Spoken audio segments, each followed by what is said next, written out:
If you feel like you've been dealt a bad hand, wrong neighborhood, nobody's showing you the way, and you're starting to think that that's just how it is for you, I need you to hear this. I was charged at 19 years old with conspiracy to distribute heroin and crack.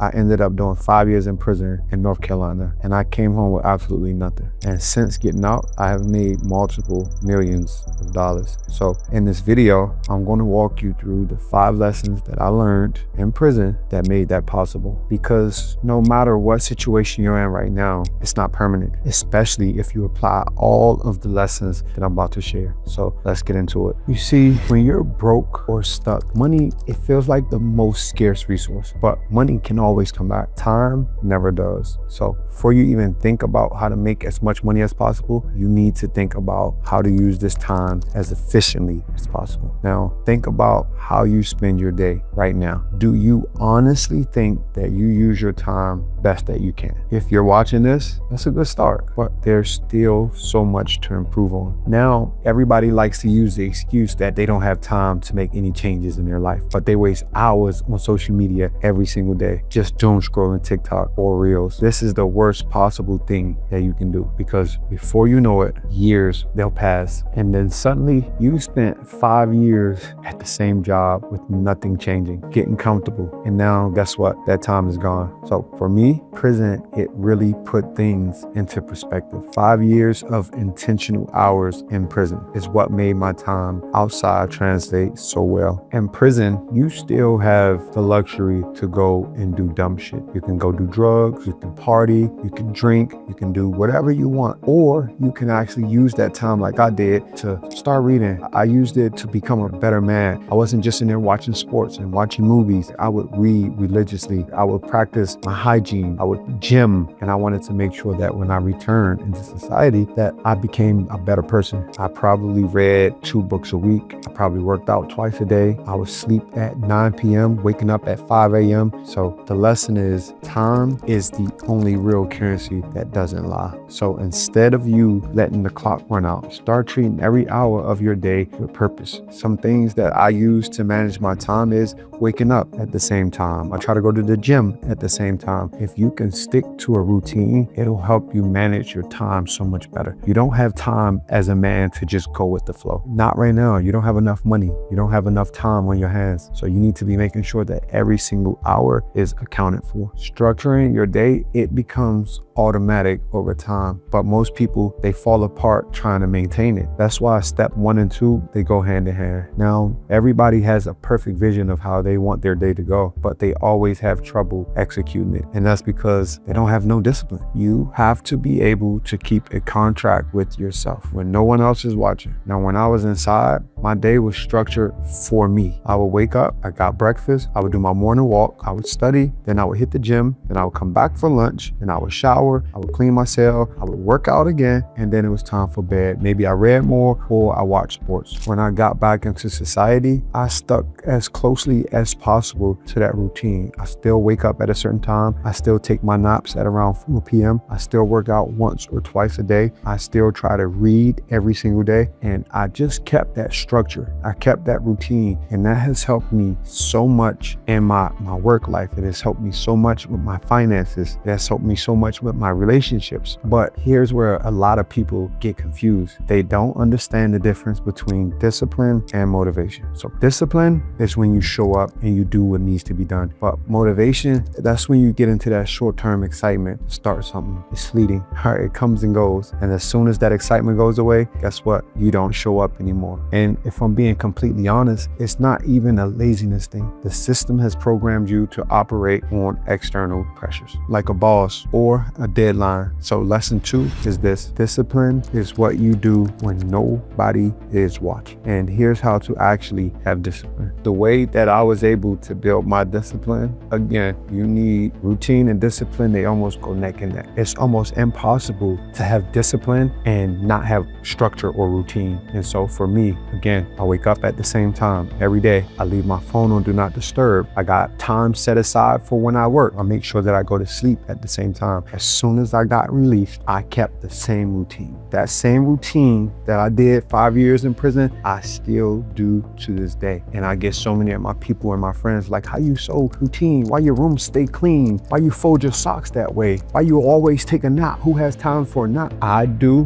what worked for me, and I continue to do that. If you can figure out what time you need to be at the gym, if you can figure out what time you need to be to bed, if you can do that religiously, in spite of your family drama, in spite of how you feel about work, in spite of your homeboys going on a guys trip, if you can maintain that, you become structured, you become disciplined. And that's something that will take you further than any sort of motivation. Teaching other people when I was inside, that also forced me to be better every day, because I had people leaning on me. And this lesson specifically is one that helps out a lot of people in my inner circle. Taught the system to over 600 students. So if you want to be next, the link is in the description. Now, discipline tells you how to move, but not where. Executing in the wrong area. And step 3, it changed all of that for me. Now, because I had a lot of time to kill in prison and I built that discipline, I had to find a place to put that work. Me personally, instead of sitting in my cell rotting like 99% of the other guys in prison, I dedicated my time to learning, because I realized that every bad decision that I made or every opportunity that I missed, it traced back to a lack of knowledge. Now, the only way to actually learn anything new in prison is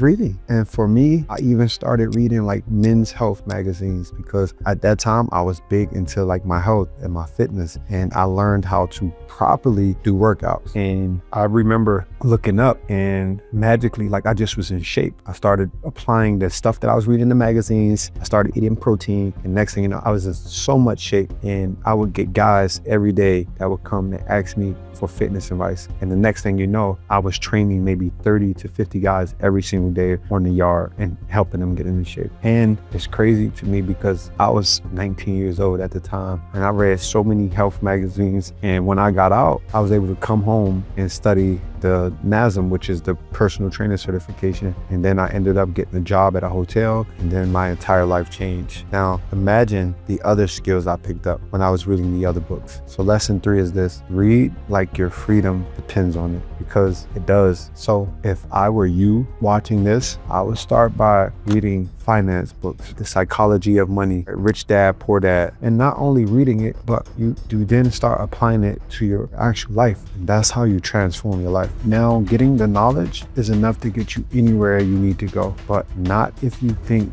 you don't deserve to use it. This is what almost stopped me before I ever got started. The easiest thing to do in a bad position is to let it become your identity. When I came home from prison, I had every reason to fold. 5 years away, grandma passed away, little brother acting up in school, father dead, felony on my record, no degree, no money, no savings, just debt. And a lot of people would have just chose the easy way. But proof that your situation only plays a factor if you let it. You have to build your identity around what you do and not what happened to you. When I go out, the identity that will hold me back, it didn't tie to me at all. I was the trainer. I chose my identity. And like, I never counted myself out. I always knew that I was destined for more. Going to prison only motivated me to catch up and motivated me to do more and show everybody that I wasn't just a felon. And I ended up training Shy Glizzy, Pusha T, which then led me to saving my first $50,000. And then I opened a restaurant. Then I started being on the news and Washingtonian magazines. So lesson 4 is this: build your identity around what you do, not what happened to you. Now, for me, I just stuck to my grind. I started training, and I just wanted to be the best at whatever it is that I did. And the next thing you know, I was getting publications. An article came out and it was like, oh, ex-felon turned trainers, and that identity just stuck. I became this person who came from hardship to starting to train celebrities to going on tours, and that's how I built my identity. So now, guess what? You got the time structure, the discipline, the knowledge, and the identity. And every instinct you have is screaming, go make the money. And that instinct, if you follow right now, will unravel everything you just built. Lesson 5 is the reason most men get all the way there and then they still end up back at zero. It's also the exact sequence that I ran that produced $1 million. And I'm going to show you the entire thing, because every person in a tough position, they're thinking about the money first, what to do, how to make it, when to start, what to start, but that's all wrong. Money is a result of everything else. It's something that follows a system. You can't pour water into a broken cup that has a leak in it and then expect it to hold. The cup is everything that you just learned. And if all of these things aren't in place, you can't hold the water, AKA the money. And what happens is that people today, they just want to see instant results. Like the guy who's jumping around from one thing to the next thing from crypto. Then the next month he's drop shipping. After that, he's figured out a side hustle and DoorDash. They don't stay long enough and they don't have a system in play. Everybody wants a million, but they don't want to put in the years it takes to become the person who can build it and keep it. Chasing money, you might make a little bit, but you'll soon see that it's not sustainable. And this happened with like my student Adam, but I was able to help him apply these lessons to maintain the money that he was making. So lesson 5 is this: money is the last thing you build, not the first. To start making money and get to your first million, you need to master the first 4 steps, which is time, your most valuable asset, discipline, this is your structure. You need the knowledge. You have to read and exercise your brain, and then you build your identity and your brand,